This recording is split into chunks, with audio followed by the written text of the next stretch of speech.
भगवंताने स्वतःचा अवतार परिपूर्ण केला. भगवंत स्वरूपामध्ये निघून गेले. त्याच्यानंतर मैत्रेय महाराज म्हणतात, श्री मैत्रेयवाच कले स्वरूपम भगवन् विस्तारात वक्तुमर्हसि धर्मश्चतुष्पाद भगवान् यस्मिन् विप्लवमृच्छति. कलियुगाचं वर्णन करा महाराज. कलियुग कसं आहे, प्रलय कसा होणार आहे, त्रितापातून मुक्ती कशी प्राप्त होणार आहे, भक्ती कशी असणार आहे, भक्ती कशा पद्धतीने करायची आहे, या संदर्भात उपदेश करा असं म्हणल्यावर श्री पराशरवाच विवाहन करो धर्म्या न शिष्य गुरु संस्थिती न दाम्पत्य क्रमो नैव नहि देवात्मक क्रमः. कलियुगाचा महिमा सांगायला प्रारंभ करतात. या कलियुगाचा महिमा कसा आहे, या कलियुगाच्या महिमामध्ये व्रज अर्थात वृंदावन क्षेत्रामध्ये एक कथा येते. फार प्रसिद्ध कथा आहे महाराज, ब्राह्मणाची भगवंताची. त्या वृंदावनामध्ये बाके बिहारीचं मंदिर आहे. त्या बाके बिहारीच्या मंदिरामध्ये त्या बाके बिहारीचा एक भक्त नित्य जायचा, पूजा करायचा. रोज चांगले गोड गोड असे कळ्या असलेले मोगऱ्याचे वेणी, ज्याला आपण कळीची वेणी, उमललेली नाही, कळीचा हार करून त्या बाकी बिहारीला घालायचा. नवीन नवीन रोज रोज अलंकार असतात त्या बाकी बिहारींना. रोज तो फुलं तोडून आणायचा. बायको गजरा करायची तयार, गच्च असा घट्ट, आपल्यासारखा सुटा नाही, म्हणजे दोरा आणि हार कमी, फुलं कमी आणि हार दोरा जास्त असं नाही, गच्च हार करायचा आणि त्या भगवंताला समर्पित करायचा. एके दिवशी प्रसंगावधानाने कर्ज काढलं सावकाराकडनं. सावकारानं लिहून घेतलं, मी कर्ज देत आहे. त्यांनी सही केली. कर्ज मोठी रक्कम होती, जी काय होती ती 7,000 रुपये आपण धरू सध्या उदाहरणार्थ. जी काही रक्कम होती ती घेतली आणि प्रपंच चालू केला. प्रपंच चालू झाल्यावर कर्ज फेडत गेले. संपूर्ण पायी कर्ज फेडलं, व्याजासहित फेडलं. सावकारानं लिहून घेतलं नाही, फेडलं. अस्तित्वात घडलेली कथा आहे. वृंदावनामध्ये फार प्रसिद्ध आहे ही कथा. बाकी बिहारी एवढे प्रसिद्ध का आहे, तर या कथेमुळे किती प्रसिद्ध झाले हे मला कळून जाईल सगळ्यांना. लिहून घेतलं नाही. 2 महिन्यानंतर सावकारानं त्या ब्राह्मणावर केस केली. केस केली ब्राह्मणावर की ह्यानं माझे पैसे बुडवले. पोलीसवाले आले, घरातून त्यांना उचललं भरल्या पानावर.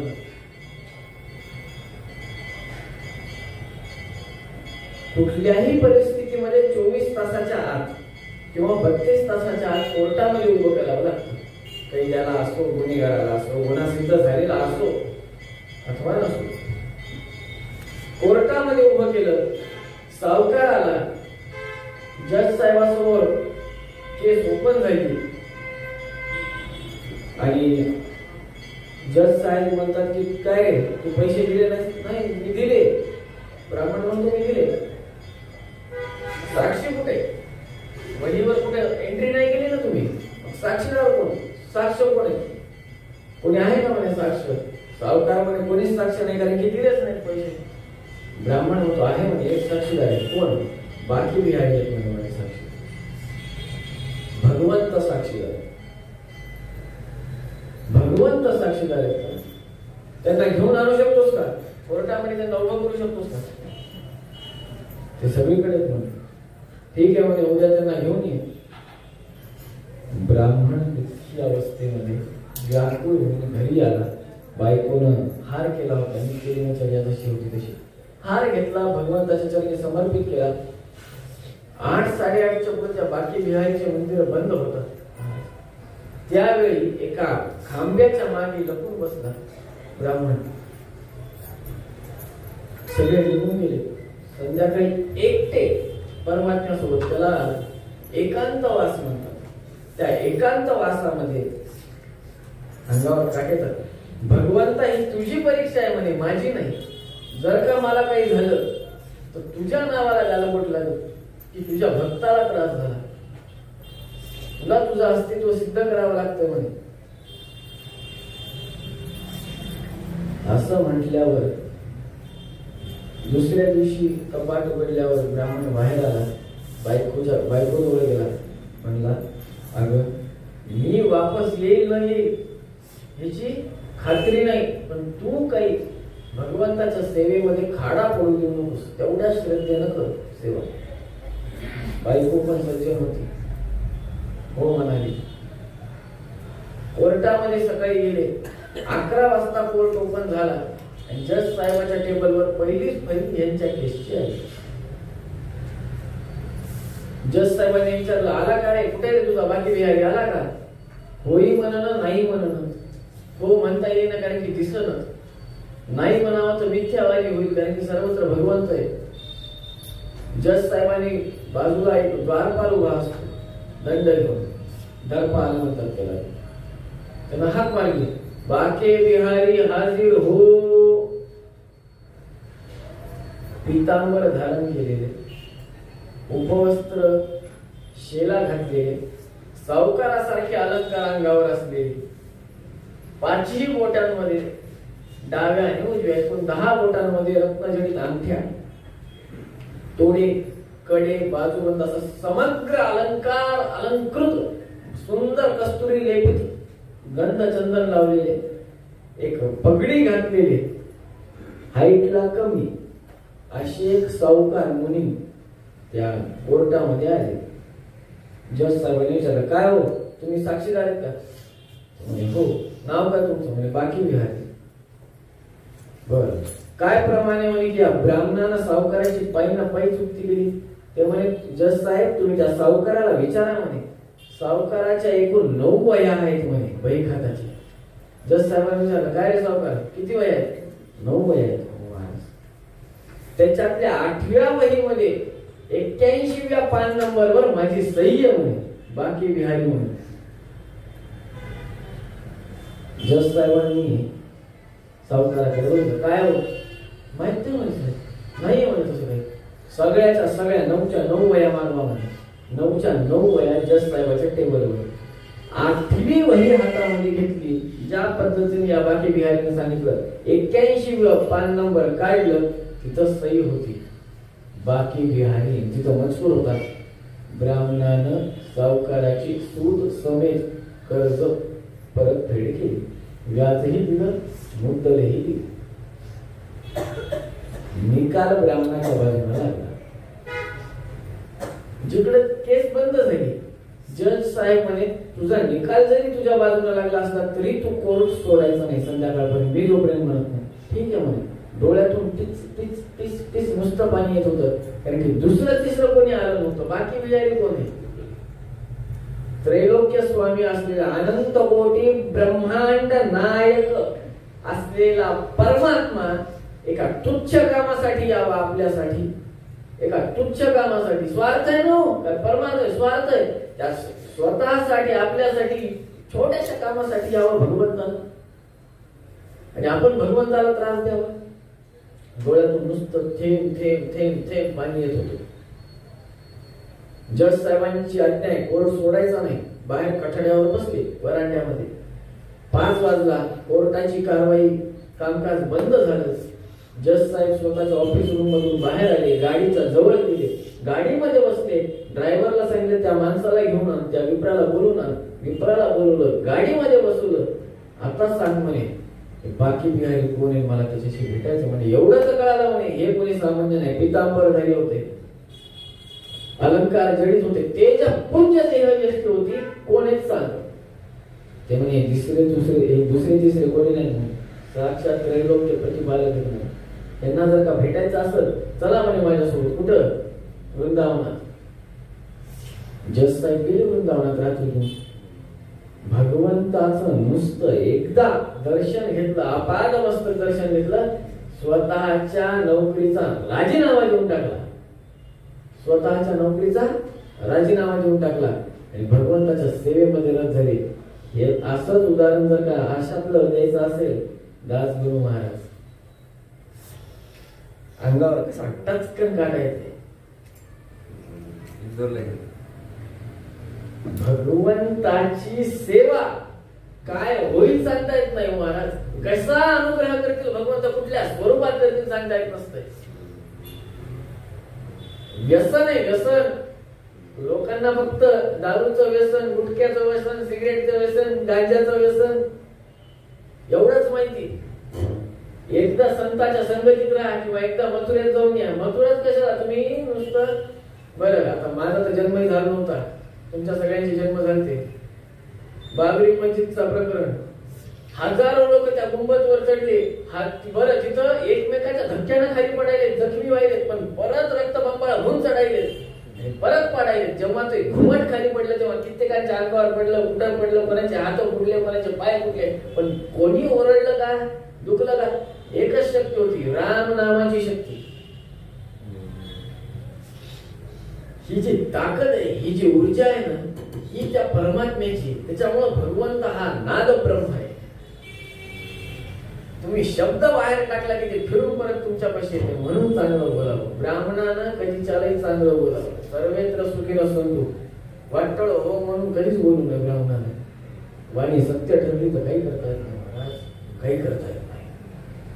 तोंडातून निघालेला शब्द सत्य होतो. आज नाही तो उद्या होतो, कारण की तो नाद ब्रह्म आहे. तो फिरून तुमच्या पाशीच येतो. आमचे वडील मला म्हणले होते की रामदास स्वामीचा फोटो ठेवतो. मी म्हणलं भाऊ वाढला भाऊ म्हणायचं भाऊ किती फोटो वाढवा, पूजेला वेळ लागतो, दुकान करावं लागते, तुम्ही लवकर येत नाही, खायला मिळत नाही. ठीक आहे म्हणे. नंतर त्याने देह सोडला 2009 मध्ये. नंतर पोथी छापली. पोथीवर कोणते संत घ्यायचे त्याने सांगितलं मध्ये रामदास स्वामी घ्यायचे, गजानन महाराज घ्यायचे, आपले गुरु महाराज. माझ्या त्या पोथीचं कवर फाटलं. मला महाराज ते कवर लाव. आता मी दिवस पूजेवर शब्द खरा होतो हे सांगायचं मला. शब्द तेच शब्द कळलं पाहिजे माणसाला. शब्द इकडं बघा, हे सुनिश्चित आहे. हे इतकं कठोर म्हणा, सौम्य म्हणा किंवा शाश्वत म्हणा, ब्रह्मवाक्य तरी कुठे ठरत नाही. ब्राह्मणांचं वाक्य खोटं ठरत नाही. गायत्री, गोदा गायत्री आणि आदी या 4 गोष्टींचं उपासना करत असेल, कोपरेनं धारी असेल, व्रतवैकल्यात सिद्ध असेल, वाणी फुकी जात नाही, शक्यच नाही झालं. जर का ती जात असेल असं वाटत असेल तर गुरु सक्षम ती वाणी सत्य करून ठेवायला खोटे होत नाही. भगवंतानं जाज्वल्य देवत आहे ना, आज जाज्वल्य देवत आहे. भगवंत साक्षात धावून आले. कोणासाठी? त्या ब्राह्मणासाठी. दासगुरु महाराजांचं उदाहरण दिलंय महाराष्ट्रासाठी. आपल्याला ते ब्राह्मण माहित नाही हे तर माहिती. दासगुरु महाराजांचं मला जिंकत माहितीये की म्हणजे साईबाबांचा एक प्रसंग मला माहितीये की बाबा ते अटक करायला येतात आणि ते म्हणतात की आता मी पाप केलं फार, असं चोरीचा प्रकार असतो. तेव्हा सगळेजण म्हणतात की नाही बाबा असं होऊ शकत नाही. तेव्हा नाही, बेड्या ठोकवण्यासाठी येतात. तेव्हा चोर कोण आहे तो स्वतःहून समोर येतो. आता मला माझं मी पाप केलं आहे असं त्याला कारणीभूत ठरलो आहे किंवा असं त्याच्या बाजूला निर्णय दिला होता, तर मला काहीतरी करायला पाहिजे म्हणून प्रायश्चित्त म्हणून मी आता कुठं जायला पाहिजे? काशीला कशाला जातो? तिथंच गंगा देतो म्हणे, चरणातून काढली. बरं, ह्याच्यापेक्षा अजून एक दुसरी एक कथा जी कित्येक लोक गेलेत पंढरपूरला पण काही माहित नाही आहे, माहित नाही. पुरंदर गाव किती जणांना माहिती? पुरंदर किल्ला तर माहिती असेल छत्रपतींचा. त्या पुरंदर किल्ल्याच्या पायथ्याला ते जे पुरंदर गाव आहे त्या पुरंदरचे श्रीनिवास आचार्य तेच पुढे पुरंदर दास झाले कर्नाटकातले. त्या पुरंदर दासांची कथा चंद्रभागीच्या त्या वाळवंटामध्ये खांब आहे मोठा, अंगावर काटा येतो सांगताना. पुरंदर दासांबद्दल म्हणतात की पुरंदरदास दुसरे तिसरे म्हणजे साक्षात नारदांचा होता. कर्नाटकामध्ये त्यांना किती मान आहे तर साक्षात नारद मुनी पुरंदर दासाच्या स्वरूपामध्ये आले. ही भावना सगळ्या तिथलच्या ब्राह्मणांची.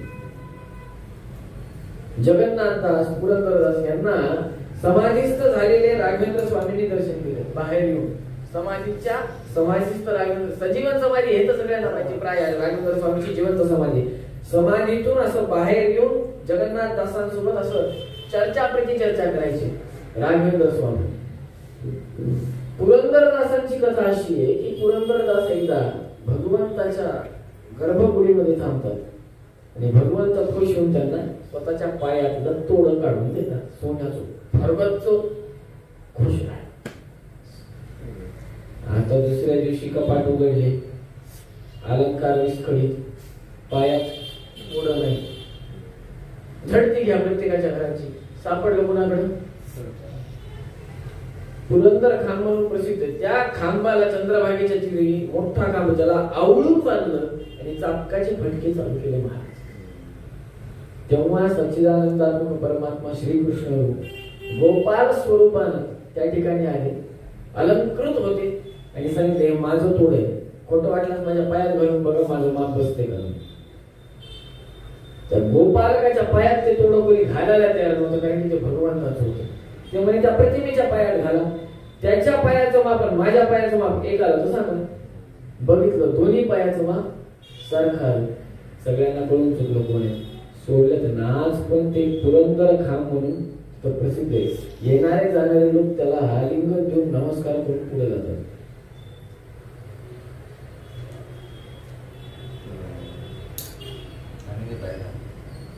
इतका प्रसिद्ध खाम आहे. एवढंच नाही, अजून एक आहे, विठ्ठलांचा महिमा,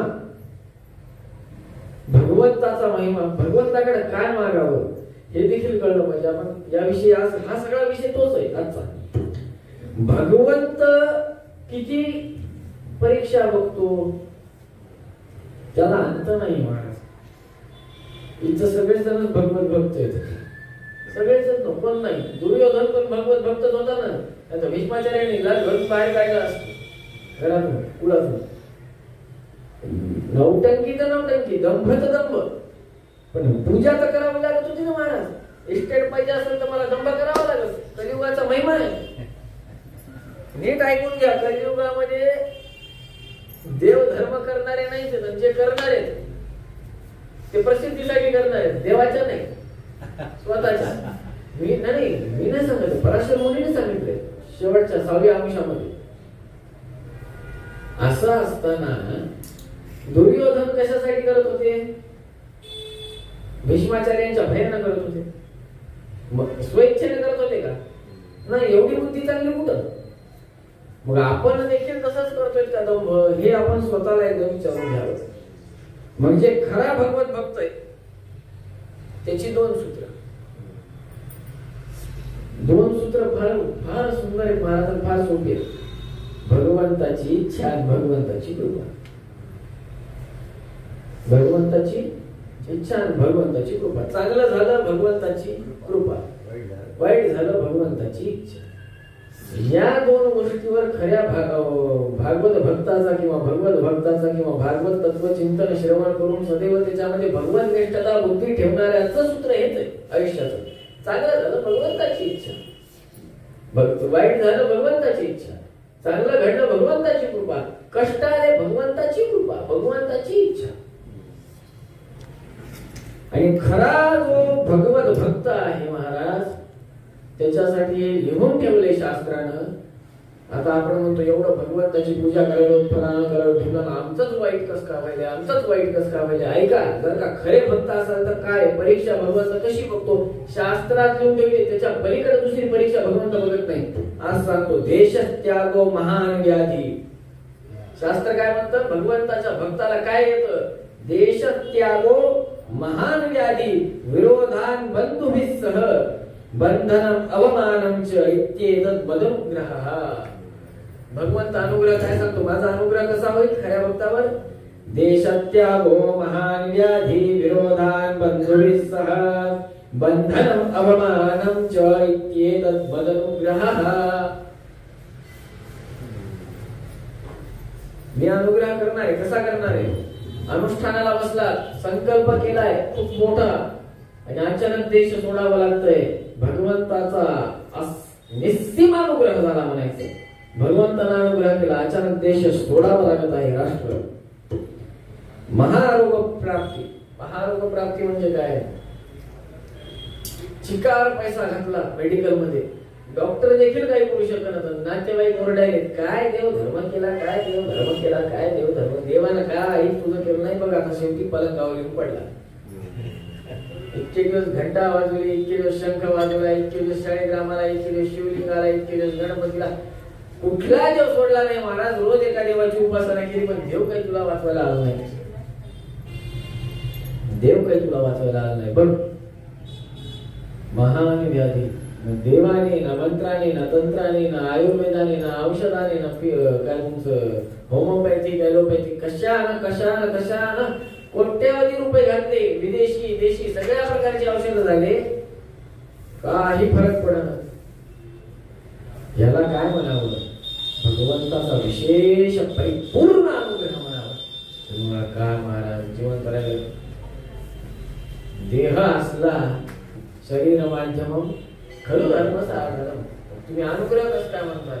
तर शास्त्र वाक्य पूर्वजन्मं कृतं पापं व्याधी रूपेण विद्यते. पूर्वजन्मातलं जे पाप आहे ते जर का आत्ताच भोगायचं असेल नरक यातना न करता तर कशामध्ये करावं? व्याधी रूपे व्याधी अंगावर आली, चिंता करून भगवंताचा अनुग्रह झाला म्हणायचं, सोडून द्यायचा. मोठे आचार्याची गोळी लागली, गोळी लागली. महाराज हे काय करता? अरे 10 लाख खर्चापेक्षा अहो एक प्रसंग सांगतो, अंगावर काटा येईल. विद्यमान पीठाधिपतींचे आजोबा पूर्वाश्रमातले, आईचे वडील, आईचे वडील माहुली आचार्य म्हणून ऐनापूरचे, आपल्या चांगले बसल्या ऐनापूरचे. प्रायः त्यांना खूप मोठी व्याधी झाली.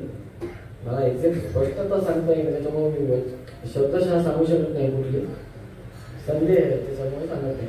पण इतकं अवघड झालं की शेवटचा काळ ते झोपून होते आणि त्यांचे ग्रंथ जर का बघितले त्याच्यासाठी स्टँड केलं, त्याच्यावर अशी पुस्तकं होते. ते त्यांचं कुठलंही पुस्तक काढा, 2 मजली लायब्ररी महाराज त्यांची स्वतःची व्यक्तिगत,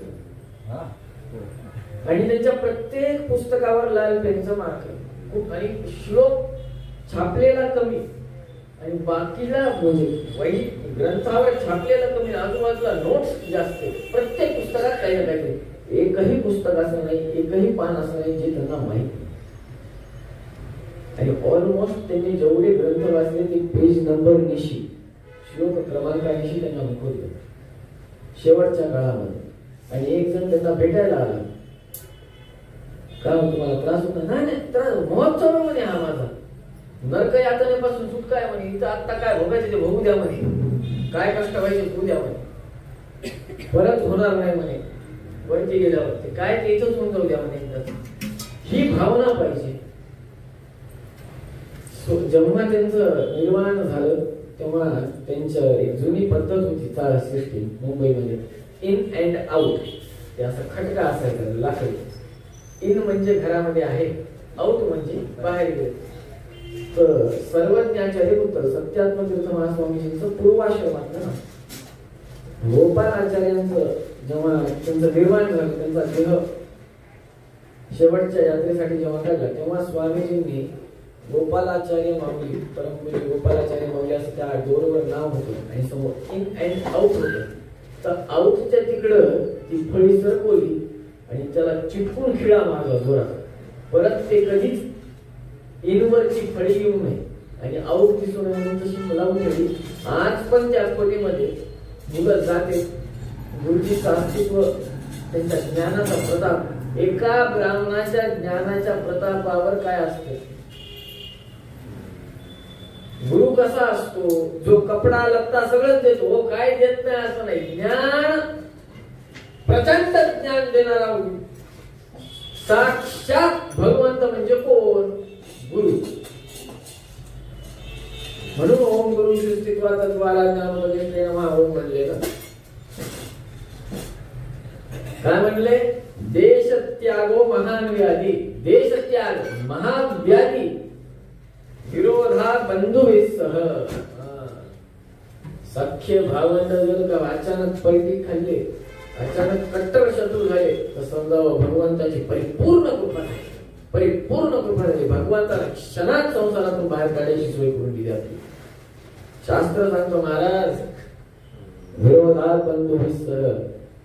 इतके वेळ गोड गोड गोड गोड बोलणारे जर का अचानक पलटी खाल्ली असतील, कट्टर शत्रू झाले असतील सख्य भावंड, काय भगवंताचा परिपूर्ण अनुग्रह झाला. बंधनम अवमानम च. धर्मासाठी किंवा कोणी आपल्यावर आळ टाकला आणि आपल्याला बंधन.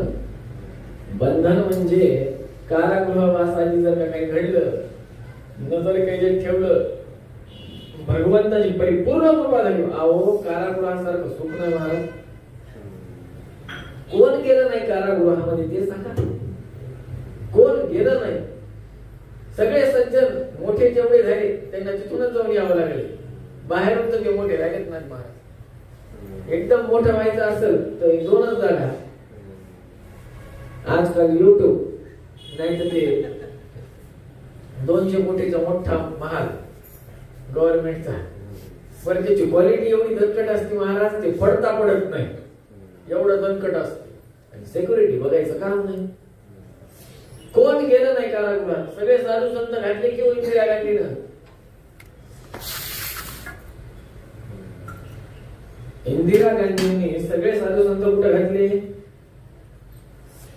करपात्री महास्वामी महाराजांना सोडलं नाही, तर तिहार जेलमध्ये ठेवलं आणि त्यांच्या आजूबाजूला महा घोर घोर अतिरेकी सोडले. लोखंडाचे सरिये घेऊन, मोठाले रॉड घेऊन, त्या लोखंडाच्या रॉडनं करपात्री महास्वामीजींच्या डोक्यावर प्रहार केला. त्यांच्या डोळ्याला इजा झाली. त्याच्यानंतर त्यांनी सूर्याला उद्देशून अनुष्ठान केलं. परत जशाच तशी दृष्टी झाली. शेवटच्या काळामध्ये कष्ट झाले. तपश्चर्या आहे. बंधनम पुढं अवमानम च. निंदकाचे घर असावे शेजारी. शेजारी कशाला? मांडीवर जरी असलं तरी काही अडचण नाही. उठता बसता खाता पिता यदियत कर्म करो मी तत्तर अखिलम. बस काय काय कर्म करायचे करा. चलता फिरता जरी काही बोलत गेला, शंड शंड शंड शंड, तुम्ही काय म्हणायचं म्हणा, आम्हाला चालेल. आपण काही परतफेड करायची नाही. हे तुमचा नित्य दिनचर्या संदर्भात सांगता का? तुमच्या अनुष्ठाना संदर्भात, तुमच्या व्यक्तिमत्वात, तुमच्या व्यक्तिगत आयुष्या संदर्भात सांगताय. तुमचं धर्माचरण कसं पाहिजे? अवमान होतोय, काय पुष्पांजली आपल्यावर पडते, वा वा वा वा वा वा. तुमच्यासारखा महान कोणीच नाही, तुम्हीच एकटे महान या जगात, असं समजून ते मंत्र घोष ऐकत जायचा. ज्या पद्धतीने एखादा मंत्र घोष ऐकतो, अगदी त्या पद्धतीने निंदा देखील श्रवण करण्याची तयारी आपण ठेवायची. सन्मानात तपोव्रती, सन्मानात तपक्षया. जर का अपमान श्रवण केला, आपलं पाप निघून चाललंय, समोरच्याच पाप वाढायले, आपलं ट्रान्सलेट तिकडं व्हायले अकाउंट, बँक अकाउंट पापाचं, SBIचं नाही. त्याच्यामुळे त्याची चिंता करू नका. पण जर का आपण विरोध पत्करला तर आपलं पाप वाढत.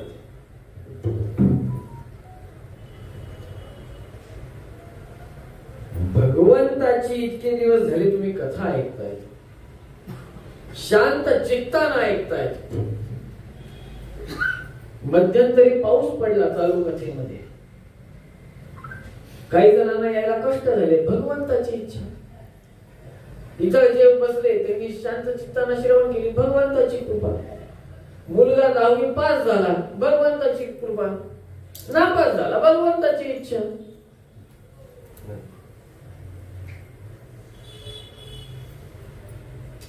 इच्छा आणि कृपा आहे, दोन्ही कसं काय? कृपा पण आणि इच्छा पण. त्याच्यामुळे तर म्हणलं, तेच तर खरी मजा आहे ना.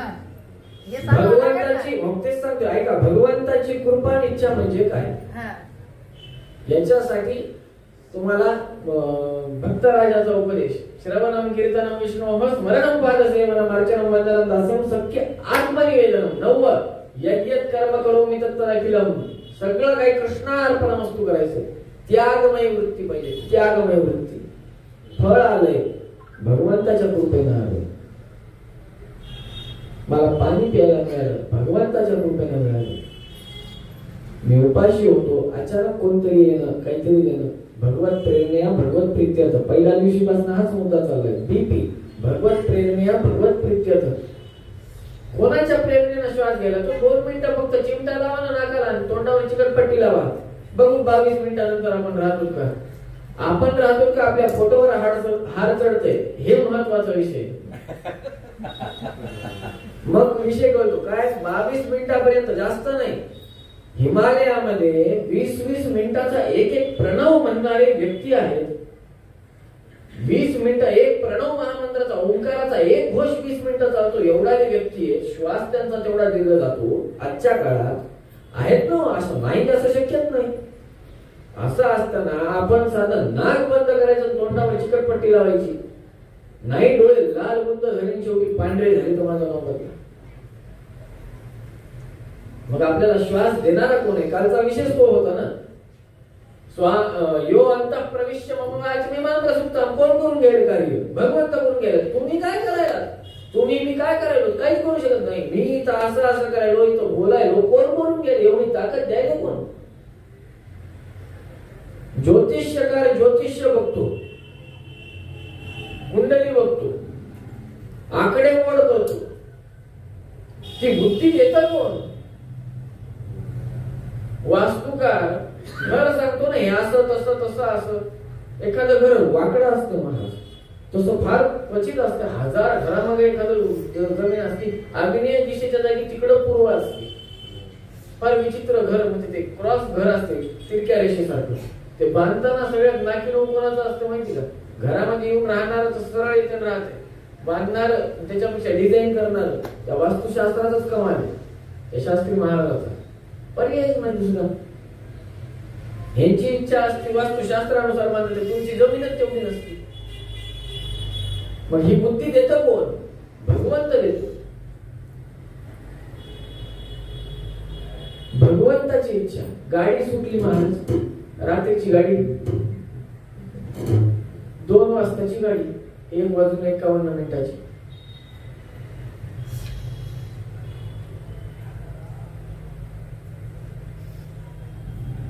कुठली तुमची?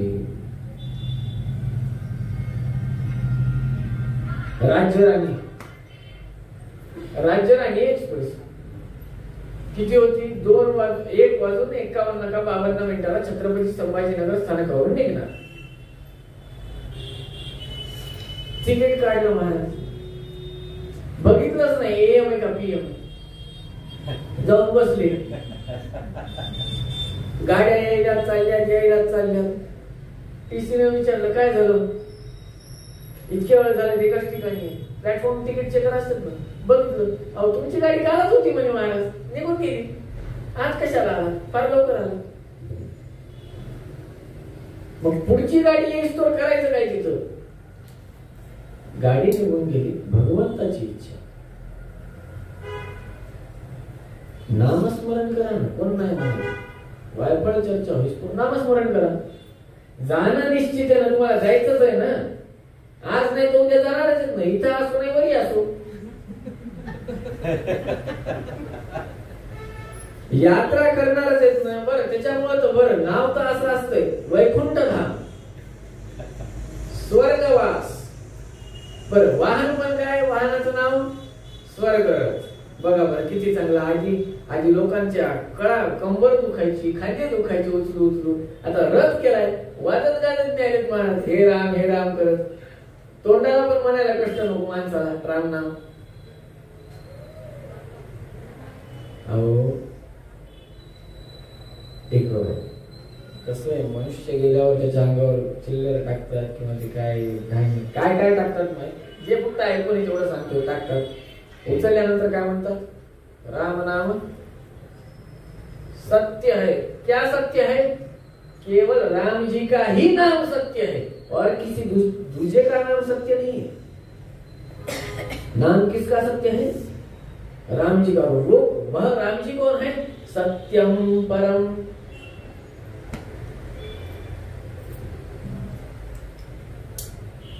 भगवंताची कृपा, भगवंताची इच्छा याच्याशिवाय काहीच होत नाही या जगामध्ये. सासू चांगली मिळाली, भगवंताची कृपा. सासू चांगली मिळाली, भगवंताची कृपा. सून शनयासारखी मिळाली, भगवंताची इच्छा. करावं काय?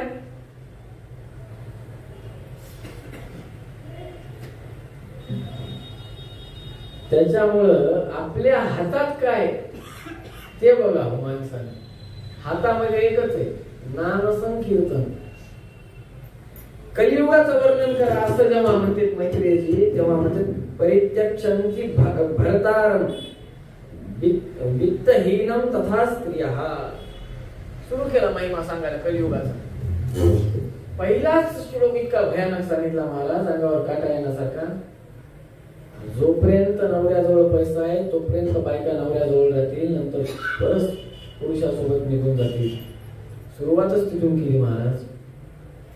पैसा सगळा आहे, पैसा सगळा आहे, पैसा जोपर्यंत असेल तोपर्यंत मुलं बाबा बाबा करतील. पैसा असेल तर नवरा बायको मध्ये नातं राहील. पैसा असेल तर मुला बाळांमध्ये नातं, मुलगा असो मुलगी असो त्यांचं आई वडिलांशी नातं कधीपर्यंत पैसा असेल तो.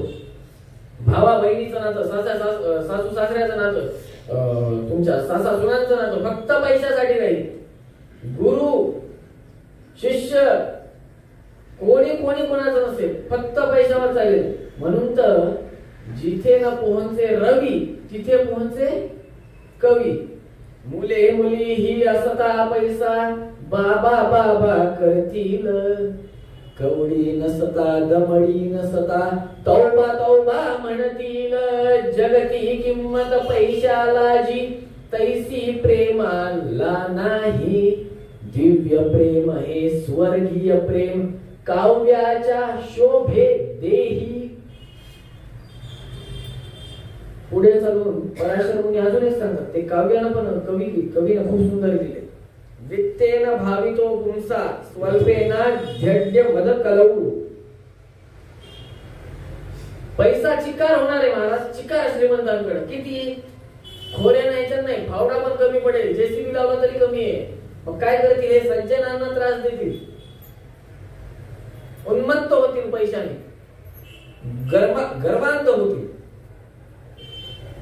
जे गरीब आहेत त्यांना पायाचं धूळ समजतील. श्रीमंताने निंदा केली वागविले ना आदराने. श्रीमंताने निंदा केली वागविले ना आदराने. तरी तयांचा केर झाडती पदराने. जगती किंमत पैशाला जी तैसी प्रेमाला नाही. दिव्य प्रेम हे स्वर्गीय प्रेम काव्याच्या शोभे देही. सगळ्यात मोठं काव्य कोणी लिहिलंय? भगवंताने लिहिलंय, महाभारत. श्लोक म्हणजे काय? काव्याचं नो, सुभाषित श्लोक. भागवत काय? खूप मोठं काव्य आहे. दिव्य प्रेम हे स्वर्गीय प्रेम. प्रेम कशावर करावं? सच्चिदानंद रूपाय विश्वोत्पत्त्यादि हेतवे तापत्रे विनाशाय श्रीकृष्णाय नमः. भगवंतावर प्रेम करावं. भगवंतासारखा दृढ निश्चल स्थिर एक बाणी एक वचनी एक पत्नी असलेला परमात्मा भक्तासाठी धावून येतो. किती उदाहरणं द्यायचे, किती द्यायचे. असे तुमच्या ओळखीत खूप जण असतील बघा. असे प्रसंग खूप झाले. ऑपरेशन थिएटर मध्ये नेतात, पहिले सिटी स्कॅन एक्सरे MRI इत्यादी करतात. गाठ गीट दिसते, उद्याच्या ऑपरेशनची तारीख ठरते. सगळेजण काहीतरी महामृत्युंजय किंवा विष्णू सहस्त्रनाम पाठ गीट करतात. डॉक्टर म्हणतात चला ऑपरेशनची वेळ झाली. ऑपरेशन थिएटर मध्ये नाही आधी सिटी स्कॅन इथे करतात. अचानक गाठ नाहीशी होते. खूप जणांना हे अनुभव आलाय, खूप जणांना. कित्येक जणांना आपापल्या गुरूचा असा अनुभव आलेला आहे.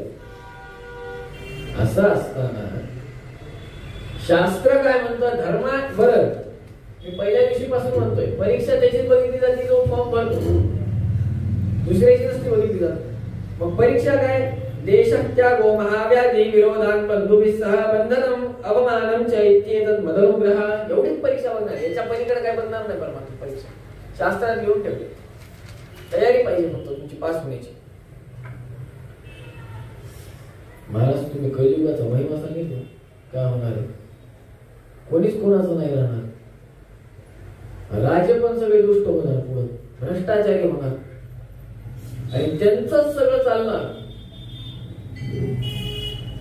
ब्राह्मण पैशासाठी उद्योग करणार. सिद्ध विषय, खोटं थोडीच. अग्निकार्य, अग्नि उपासना, गायत्री उपासना, वेद मंत्र उपासना सोडून देणार. जर का तो ब्राह्मण देवपूजा करत असेल तर स्वतःच्या प्रतिष्ठेसाठी करणार. कलियुगामध्ये मी कसा चांगला आहे हे दाखवून देण्यासाठी दंभ करणार. तो धर्मानं कोणी आचरण करणार नाही. निस्वार्थ प्रेम या जगामध्ये राहणार नाही. ते नवरा बायकोचा असो, आई मुलाचा असो, मुलगी वडिलाचा असो, सासरे आणि सासू त्यांचा असो, नाही घरातल्या इतर कोणाचंही असो, भावा बहिणीचा असो, निस्वार्थ निर्मळ निखळ प्रेम राहणार नाही. 30 वर्षांनी परमायु भवेत् दृढाम्. वय वर्ष 20 ते 30 आयुष्य राहील. आधीच्या काळात म्हणणं बरोबर होतं 120 किंवा 100.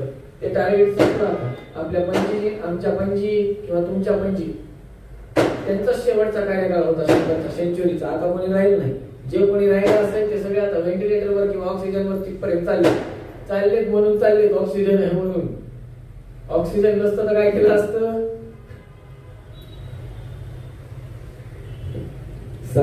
बरं, जुने माणसं म्हणजे आता जर का आजोबाच्या वयाचे काढले तर 60, 70, 80 त्याच्या पुढे चाललेत का 80 वर पण ते नाकाला सगळं मशीन गिशीन सगळी लावून कस तरी नाही.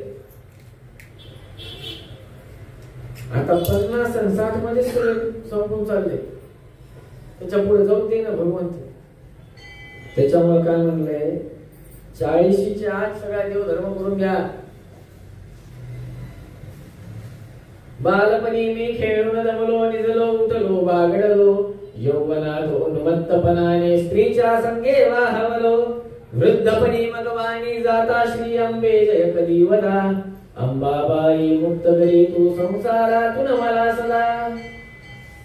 कधी वृद्धपणी मगवानी जाता श्री अंबे जय कधी वदा. जीव गेली, कवड्या बसवल्या, दात भरत महिमा बघा बरं स्वतःचे दात बाहेर काढून परत लावावे लागते. देवाला चांगले दिले त्याची किंमतच नाही. बरं ते दात काढल्यानंतर त्यांना बोलायला लावलं तर ती जीभ सापासारखी अशी आत बाहेर करते. आणि तेव्हा म्हणजे देवाचं नाव घ्यायला पाहिजे होतं मला ऐकू झालं. आता एक जण आहे आपल्याकडे तसा व्यक्ती. भगवंताच्या कृपेने महाराष्ट्राला तसा एक व्यक्ती भेटला. आपण नाव घ्यायचं नाही कोणाचं.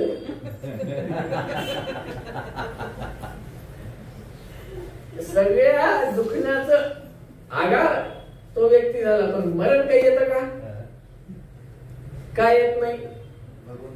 भगवंताची कसं बोलला इच्छा नाही कृपा.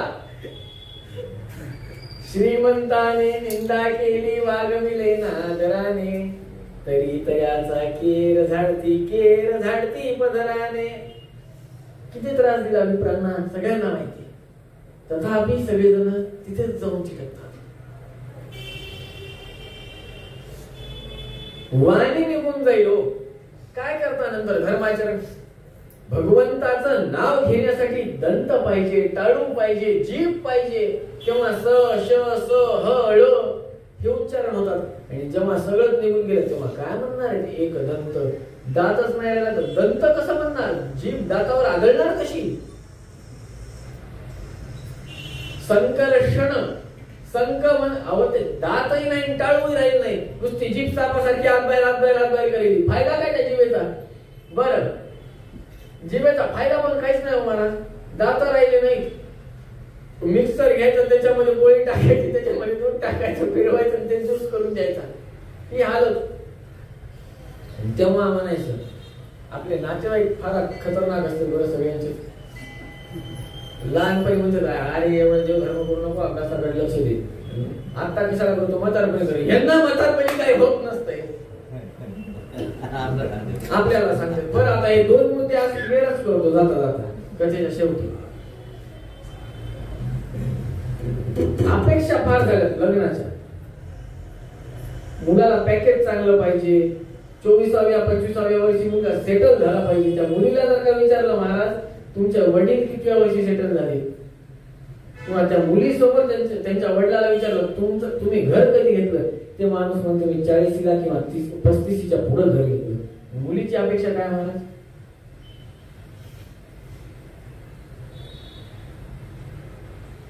माणसानं बोलताना असं बोलावं की आपण मनुष्य आहोत याची जाणीव समोरच्याला झाली पाहिजे. मेंदू गुडघ्यात आहे असं वाटू नये. नाही व्यवहार आहे. स्वतःचा व्यवहार असा असावा की कुळाचा गुरूंचा अपमान होऊ नये, घरच्यांचे संस्कार दिसू नये चव्हाट्यावर. आजकाल सगळ्यात मोठी वाईट परिस्थिती आहे महाराज, सगळ्यात मोठी आजची बिकट परिस्थिती आहे विवाहाची. विप्रकन्या इतरांसोबत जायला तयार आहे पण विप्रासोबत जायला तयार नाही, ही सिद्ध परिस्थिती आहे. आणि इतर विप्रासोबत विवाह करायला तयार आहे पण विप्र तयार नाही, कारण की तो धर्म सोडणार नाही. साधू संत अक्षरशः स्वतःच्या शिष्यांना हेच सांगतायत की तुम्ही तुमची कन्या वैदिकाला द्या. जर का धर्म टिकवायचा असेल तर पहिले कुळ चाललं पाहिजे. हाच सगळा विषय. आजचा काय विषय? 40 वर्ष फक्त धर्माचरणासाठी गेलो, 40 मध्ये 20 तर निम्मे झोपीतच घातली घेऊ महाराज. राहिले किती? 20. त्या 20 मध्ये केलं काय? शाळा 10-15, ग्रॅज्युएशनचे पुढचे 5 वर्ष बीए चे, 4 वर्षात 5 वर्षात बरोबर आहे ना, 5 कशा 3 वर्षाचं बीए, 2 वर्षाचं एमए, तुमचं झाले किती? 5 वर्ष. पुढे 4 वर्ष तुमचे पीएचडी चे, एकूण झाले 9 वर्ष. पहिले 10वी 11वी 12वी 20 वर्ष. हे 10 ते 10 10वीचे, पहिली ते 10वी 10, हे पुढचे 10 झाले 20 वर्ष. केलं काय? बर, ती डिग्री सोबत घेऊन गेलात का? नाही असं काही आहे का की तुम्हाला की पिक्चरच्या टॉकीज मध्ये गेलो, गोल्डन सीट डायमंड सीट साठी तुम्हाला टॉक म्हणजे ते कुपन गिपन दाखवून भेटलं बाबा. द ताज मूवी लागली ना, द ताज स्टोरी, त्याच्यासारखं आहे का काही? गेले बाबा आणि दाखवलं तिकीट, नाही व्हीआयपी माणूस आला, सगळ्या सगळं हाटो हाटो हाटो साहब जे आले उनको बैठने दो. कोणी विचारणार नाही तुम्ही कोण आहे. मी पेडगावकर कुळातला जन्माला आलेलो एक मुलगा. किती एकर? 300 एकर इस्टेट आहे, 200 एकर सोनं आहे, 400 क्विंटल सोनं पडले, मोती असं पडू नये, 7-8 ट्रॅक्टर आहे, 25-30 गाई आहे.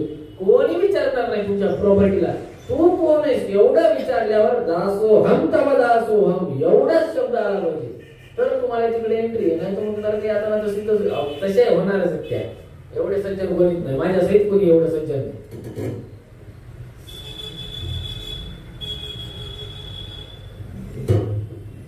सांगतात भविष्यामध्ये जन्माला येणारे समाज कसा असेल. जन्माला येतानाच रोगिष्ट येणार, आईच्या पोटातूनच जन्माला येताना रोगिष्ट येणार. आणि हे सिद्ध विषय किंवा हा सिद्ध विषय.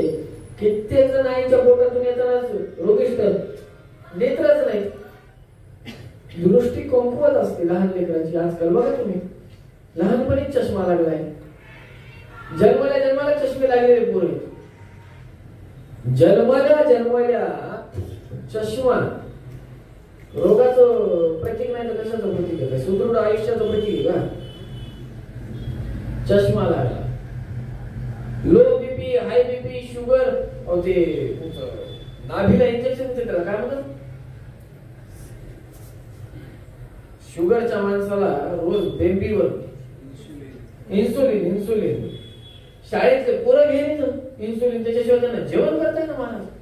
मला अजून आठवते शाळेमध्ये असताना 2-3 पोरं होते, ते इंटरव्ह्यू मध्ये त्यांचे पालक यायचे नाही. बरं त्या पोराला सवय झाली सुया टोचून घ्यायची. काय आयुष्य महाराज, चाळणी करून घेतली त्याची. त्याचं नाभी बघितली तर सगळे डाग कशाचे नसू यायचे. त्याला विचारलं की तुला काय होत नाही म्हणे, सवय झाली, आता पर्याय नाही. जगायचं असेल, जिवंत राहायचं असेल तर त्याच्याशिवाय पर्याय नाही. करा अजून पाप, कोण नाही म्हणाले करा, काही होत नाही महाराज पाप केल्यानं. तुम्ही सांगायला सगळं मिथ्या यथार्थम प्रमाण अनुभव घ्या. हो, कोळसा तापलाय का नाही, लाल बुद्ध झालाय, तुम्ही मला तापला नाही, हात लावून बघा होते असं. भाजतंय का नाही, कोळसा हातामध्ये घेऊन बघा ना, कळतंय गरम आहे का नाही. तापलेला कोळसा लाल बुद्ध हातामध्ये घेऊन बघायचा. चटका लागला, भाजलं, जळालं, तापला. सांगताय ज्येष्ठ की बाबा हात लावू नये, ऐकत नाही.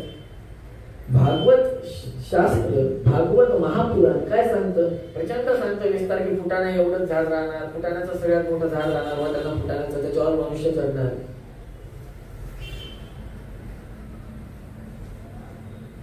लहान मुलगी 10-12 वर्षाची गर्भवती होणार, हे सगळं सांगितलंय ना भागवतात. तथापि इकडे एवढं काय सांगताय परत? अहो इकडे तर तेवढंच, इकडे तर तेही नाही सांगितलं, तेवढं डिटेल इकडे सांगितलंच नाही. इकडे काय सांगितलंय? फक्त संक्षिप्त. पैशाने उन्मत्त होणार, गर्वांत होणार आणि शेवटी कष्ट भोगून निघून जाणार. कसे कष्ट भोगणार? जन्मातच रोगी येणार, मरता नाही रोगिष्टच होऊन मरणार. बरं, जन्म होऊन मरेस तर राहणारच किती हो मनुष्य. हाईट मुंग्या एवढी नाही, शेवटची अंगठ्या एवढी सगळ्यात मोठी हाईट मनुष्याची. आत्ताच हाईट काय झाली बघा, आपल्या पूर्वजांची हाईट 6 फुटापर्यंत होती महाराज. जास्त नाही, तुम्ही तुमच्या पंजोबांची हाईट बघा, तुमच्यापेक्षा निश्चित जास्त होती. किती 5-6 इंच तर निश्चित जास्त असतात, कमी नाही. असं असताना त्यांचा आहार, आपला विहार, त्यांचं आचरण, आपलं आचरण, जमीन आसमानाचा फरक आहे. आपण वेशभूषा सोडल्यामुळं आपल्या देहावर इफेक्ट झाला. वातावरणानुसार वेशभूषा आहे. वेशभूषा स्टाईल मारण्यासाठी नाही, एवढं लक्षात ठेवा. वातावरणानुसार वेशभूषा असते. आता 6 गावाळवंटामध्ये गेलं, जीन्स पॅन्ट गच्च घातली अंगावर ठेवलं तर फोडच येते घामाळ्या, तिथं झालीच पाहिजे. पण प्रत्येक राष्ट्राच्या, राज्याच्या वातावरणानुसार सगळं डेव्हलप झालेलं आहे. भारताचं वातावरण इतकं चांगलं आहे महाराज, आणि भारतामध्ये धोतर आहे न शिवलेलं, कुठे त्याला टाकी नाही. 21 प्रकारे धोतर नेसताय. किती? 21 प्रकारे. एक पान 9 मीटरचा 12 मीटरचा 21 प्रकारे नेसताय. ओडिसामध्ये वेगळं नेसते, बंगालमध्ये निवृत्ती, मरुद्गण इत्यादी जे आहेत, रुद्र, एकादश रुद्र इत्यादी, हे सगळे जण स्वोत्तमांमध्ये लीन होतात, अंतर्धान पावतात. सगळे देवता इंद्रदेवामध्ये, इंद्रदेव साक्षात महादेवामध्ये अंतर्धान पावतात. महादेव वायुदेवामध्ये, वायुदेव ब्रह्मदेवामध्ये. सगळी जीवसृष्टी त्या ब्रह्मदेवामध्ये लीन होते. तेव्हा ब्रह्मदेव भगवंताच्या चरणी. काय श्लोक आहे? आसीत् उदार गुणवार धीरप्रमेयो नारायण परतमः परमात्मैका संशांत संवरखिलं जठरे निधाय लक्ष्मी भुजांतर्गतः स्वरतोऽपि चाग्रे. परत वटपत्रशाही कसा होतो परमात्मा ते सांगतात. संशांत संवरखिलं जठरे निधाय, उदरामध्ये धारण करतात. कसं करतात? हौसे नवसे गवसे सगळ्यांना करतात. हो, सगळ्यांना करतात. हौसे नवसे गवसे सगळे. सज्जन, मध्यम, अधम 3 कप्पे आहेत. पोट आहे, पोटाला किती कप्पे केले भगवंतानं? 3. सात्विक सज्जन जीव, धर्मनिष्ठ जे जीव आहेत त्यांना उदराच्या वरच्या भागामध्ये जागा देतात. जे 50-50 आहेत तळ्यात मळ्यात, त्यांना मध्यभागी जागा देतात. जे सदैव पतनासाठीच कारणीभूत चांगले आहेत, फक्त त्यांचं पतनच आहे, त्यांना कुठं जागा देतात? खालती स्वराच्या, उदराच्या खालच्या भागात. अशा पद्धतीनं सृष्टीचा लय होतो.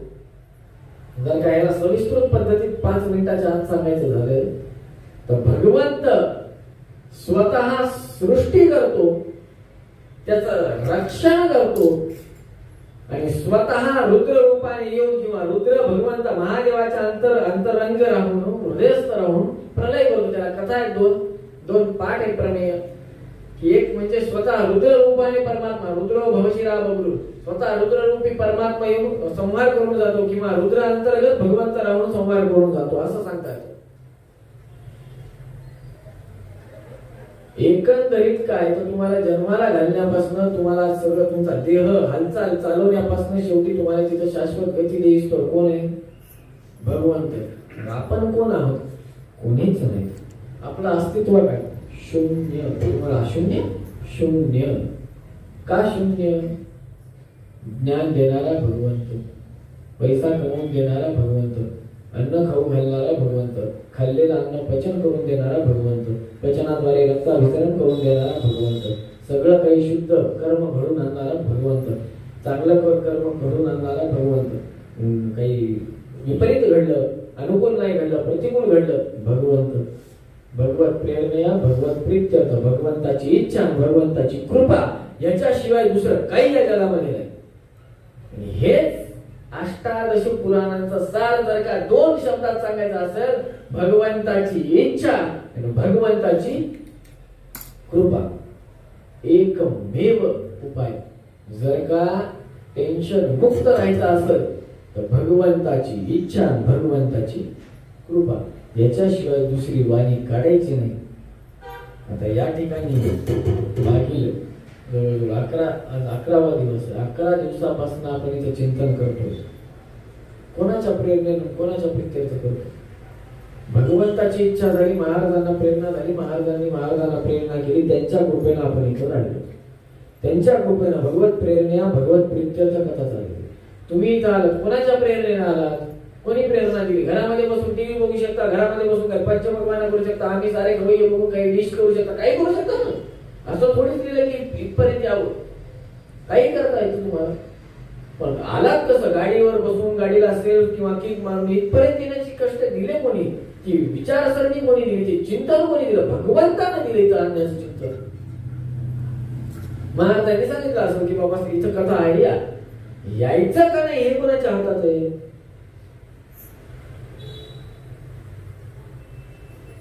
हे जोपर्यंत आपण गाठ बांधणार नाही तोपर्यंत आपला उद्धार होणार नाही. शेवटचा श्लोक परत भागवतातच घेतो मुद्दाम. यो अंतः प्रविश्य मम वाचमिमां प्रसुप्तां संजीवयत्यखिल शक्तिधर स्वधाम्नां अन्यां च हस्तचरण श्रवणत्वगादीं प्राणान् नमो भगवते पुरुषाय तुभ्यं. ध्रुव महाराज फार सुंदर म्हणतात की भगवंत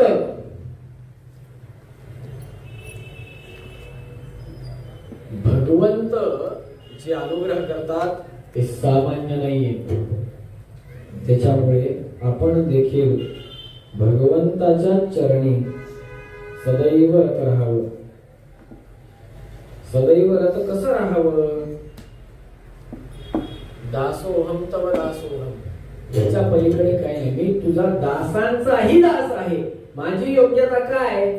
तुमचे जे दास आहेत, त्यांचे जे दास आहेत, त्यांच्या दासाच्या दासाचं दासांचाही मी दास आहे. कसं? माझे गुरु, माझे परात्पर, माझे गुरु, माझे परमगुरु, माझे परात्पर गुरु, समग्र गुरु परंपरा, नंतर वायुदेव, नंतर ब्रह्मदेव, नंतर महालक्ष्मी, नंतर भगवंत. ही पद्धत आहे शरण जाण्याची. योग्यताच नाही हो आपली. गुरूंच्या चरणाला देखील स्पर्श करण्याची योग्यता नाही. तुम्ही भगवंताकडे चाललात. त्याच्यामुळं गुरूंच्या आज्ञेनुसार कार्य करा. तेच शेवटी आपल्याला योग्य मार्गदर्शन करतात. दुसरं कोणी या जगामध्ये योग्य मार्गदर्शन करू शकणार नाही. ध्रुव महाराजांना देखील नारद महाराजांनी, नारद मुनींनी, देवर्षींनी उपदेश दिला. तेव्हा कुठे त्यांचं कार्य सुरळीत झालं. त्याच्यामुळे अवश्य भगवंत कृपा दृष्टीकडे याचा संदेह नाही. सगळे सात्विक जीव आहेत. ज्या अर्थी सगळेजण आपण इथे बसलो त्या अर्थी निश्चित आपण सात्विक जीव आहोत. कारण की व्यासांची वाणी कानावर पडणं किंवा कथा कानावर पडणं ही सामान्य गोष्ट नाहीये. अनंत जन्माचं पुण्य असेल तर एका मंगलाचरण कानावर पडतं. नारायण नमस्कृत्य अनंत जन्माचं पुण्य पाहिजे. 7 जन्माचं पुण्य असेल तर राम हे अक्षर बाहेर निघते, हा शब्द बाहेर निघतो. तितक्यांदा कथा ऐकली, केवढी कथा ऐकली. आता म्हणतात कष्ट आहे, कष्टच असणार. भगवंत अनुग्रह कसा करतो ते सांगितलं. त्याच्यामुळे चिंता करू नये. कष्ट आले, भगवंताची इच्छा, कृपा झाली, भगवंताची कृपा, आनंद झाला, भगवंताची कृपा, दुःख झालं, भगवंताची इच्छा. यद्यत् कर्म करोमि तत्तदखिलं विष्णो तवाराधनम्. अशा पद्धतीनं कार्यरत राहा. सेवा समर्पण करता आली पाहिजे. नुसती सेवा नाही करायची, समर्पण सांगितले. झालेली कथा देखील आपण भगवंताच्या चरणी समर्पित करू. सर्व श्रोते आहेत तिथे बसलेले. प्रत्येकाची योग्यता वेगवेगळी आहे. प्रत्येक जीवाची योग्यता वेगवेगळी आहे. प्रत्येकाच्या हृदयस्थ असलेल्या गुरूंच्या हृदयस्थ असलेल्या समस्त गुरु परंपरांच्या हृदयस्थ असलेले जे परमगुरु आहेत अस्मद गुरु अंतर्गत भारतीय रमण मुख्य प्राणांतर्गत सीतापती श्रीमंत मूळ रामचंद्र भगवंताच्या चरणी ही कथा समर्पित करतो, झालेली महाराजांच्या चरणी समर्पित करतो, वाणीला पूर्ण विराम देतो. गोपाल कृष्ण भगवान की जय. अक्षयं कर्मयस्मिन् परे स्वर्पितं प्रक्षयं यान्ति दुःखानि यन्नामकः. अक्षरो योजनः सर्वदैवामृतः कुक्षिगं यस्य विश्वं सदा जादिकम्. प्रीणयामो वासुदेवं देवतामण्डलाखण्डमण्डनं. प्रीणयामो वासुदेवं नंदितीर्थोरुसन्. ज्ञानप्राप्ती म्हणताना जे काही कळालं ते बोबडे बोल या ठिकाणी महाराजांच्या चरणी समर्पित करू शकतो. जे काही सांगताना वाईट उच्चारण निघाला असेल किंवा काही अपशब्द वाटले असतील, कोणाचं हृदय दुखावलं गेलं असेल, त्याच्याबद्दल मी क्षमा मागतो. जे काही चांगले शब्द आहेत ते महास्वामीजींनीच वधून घेतले आहेत. जे काही अपशब्द असतील किंवा कोणाचं मन दुखवलं गेलं असतील, असे काही कष्टप्रद असे शब्द असतील ते अर्थात माझे आहेत, त्याबद्दल मी क्षमा प्रार्थी आहे. झालेली सेवा भगवंताच्या चरणी समर्पित करतो, वाणीला पूर्ण विराम देतो. गोपाल कृष्ण भगवान की जय.